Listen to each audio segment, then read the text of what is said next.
كسب البطولة ال11 في تاريخه، وخلاص واحتفلنا وانبسطنا وهي والكاس وبتاع. راحوا راجعين تاني، لقوا مين في المطار؟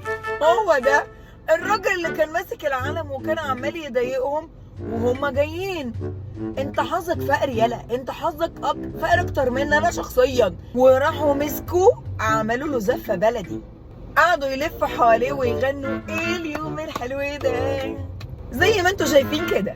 بصراحه انا ما بشمتش يعني، بس عشان انا فيك. عارف ليه؟ علشان انت اللي جبت لنفسك شتيمه. الراجل الاول كان عامل نفسه ان هو تمام وكده وعمال يقعد على الفيسبوك زي ما انتوا شايفين كده.